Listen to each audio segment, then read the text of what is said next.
CS hoje é tudo na minha vida. Sou um cara que, se você me deixar jogar 24 horas por dia, eu vou jogar 24 horas por dia CS. Quando eu voltei a jogar, eu falei, cara, é isso que eu quero fazer pra minha vida. A TV, ela traz a inclusão para o cenário competitivo em geral. Profissionalmente foi um pulo enorme que eu dei na minha carreira. Eu acabei entrando no ramo da narração para poder ajudar o cenário do CSGO a crescer.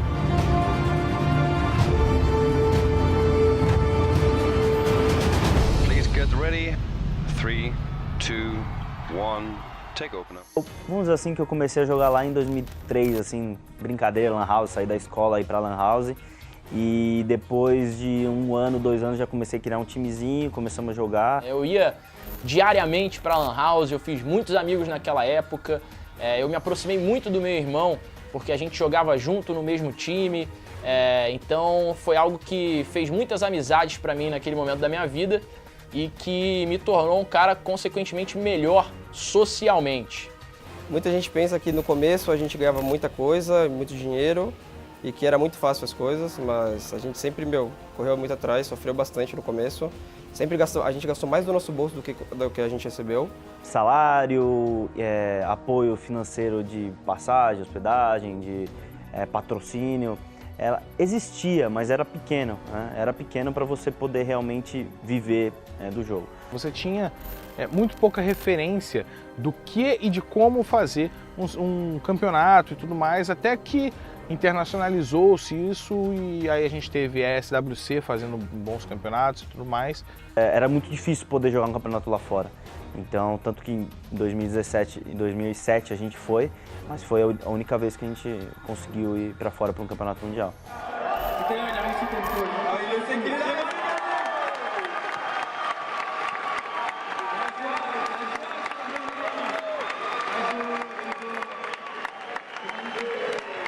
Em termos de investimento, primeiro, eu acho que nos Estados Unidos, na Europa, você tem muito investidor. Então você tem a galera que vai bancar o campeonato, a galera que vai ajudar a patrocinar. Tá tendo marcas até de alimentos que já estão começando a entrar no ramo também do jogo. Então eu acho que o que falta para o Brasil é um pouco mais de investimento. Cara, é uma questão muito cíclica. Quanto mais investimento você tem, melhores ficam os campeonatos, mais público você alcança e mais investimento você consegue. Então é um ciclo vicioso. E esse ciclo alimenta os 4 grandes pontos do cenário, que são os anunciantes, as companhias que fazem o jogo, as equipes do cenário e o público. Porque, querendo ou não, você vai ter campeonatos melhores para o público, com premiações maiores para os jogadores, com mais anunciantes para as empresas e para as companhias e mais dinheiro entrando para os anunciantes. Então, querendo ou não, a melhor coisa que você faz numa coisa que está dando certo, é claro, não investir às cegas, é você botar um pouco mais de dinheiro nessa questão para que o ciclo gire. É quase que uma pirâmide, é quase que um efeito de pirâmide. Você bota mais dinheiro de anúncio, então os anúncios fazem campeonatos melhores que atraem mais público. É simples. E então todo esse investimento que está vindo em cima do CS só tende a trazer coisas boas para o cenário. O cenário brasileiro está dividido em 2, né? Tem os times lá de fora e os times do Brasil, né? Os times lá de fora estão muito bem, né? Estão garantindo ali seu espaço, né, nos holofotes mundiais. E os times do Brasil ainda está nesse problema, ausência de campeonatos presenciais. Acho que é algo que faz bastante falta. O público brasileiro gostava muito no ponto 6 de participar dos campeonatos assim. Então no CSGO a gente não teve essa tradição ainda de ter os presenciais realmente acontecendo, e acho que isso afeta bastante o cenário, afeta bastante a crescer mais o público ainda que acompanha o jogo. A ESL tentou investir no Brasil aqui no campeonato da Ibirapuera, foi uma catástrofe. Em termos de público foi muito bom, só que em termos de patrocínio eles não conseguiram nenhum, então isso mostra que não está bom o investimento no Brasil e eles tiveram que bancar o campeonato sozinho. Então eu acho que o Brasil precisa acordar um pouco nisso para eles quererem chegar um pouco mais em termos mundialmente. Lá fora o investimento é muito maior, por isso que a gente mora lá. Aqui a gente não consegue encontrar excelentes patrocinadores, o jogo está em processo de crescimento, então a galera, como eu falei, ainda tem um certo preconceito aqui no Brasil. Na Europa, na Ásia, na América do Norte já é uma não tem esse negócio assim, a galera o jogo tá crescendo. Lá já é uma realidade o jogo é muito grande lá. Então a principal diferença aqui é a organização, investimento, patrocinadores, seriedade, profissionalismo. Acho que quando a gente compara com esses outros continentes, com a Europa, com a América do Norte, o Brasil deixa um pouco a desejar. A gente lá recebe tudo certinho, eles dão a data que vai cair tudo, a gente espera e cai sempre na data que eles falam. Se passar, eles podem tomar multa, você pode botar um processo em cima deles e você tem que receber o dinheiro. E aqui no Brasil não, cara, aqui no Brasil é uma várzea. Se você não receber, você nunca vai receber, velho. Eu jogava aqui no Brasil e às vezes ficava 3, 4 meses sem receber. Então, pra quem precisa mesmo, que tá largando o trabalho para começar a jogar, tem que começar a receber na data certa, entendeu?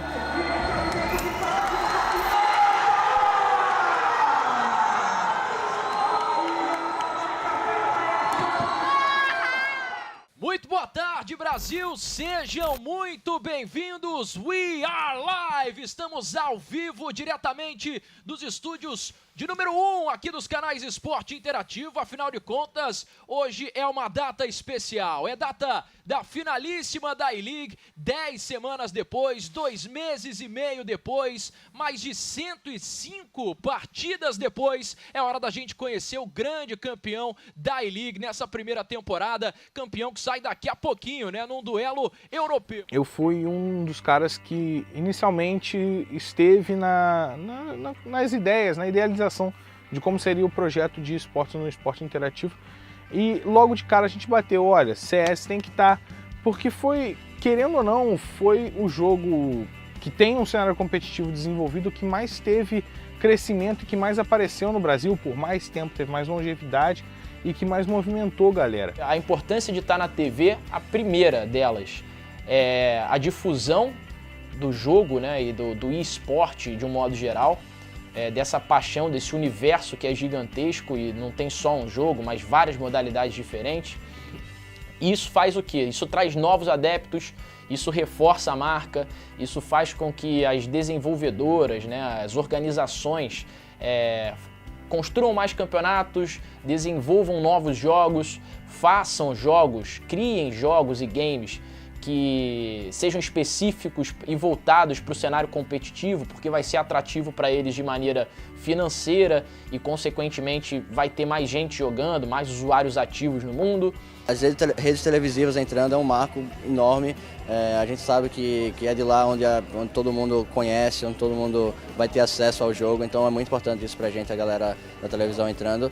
E inclusive tem campeonatos, né, realizados pela galera da Turner nos Estados Unidos, que já fazem campeonatos de CSGO televisionados também.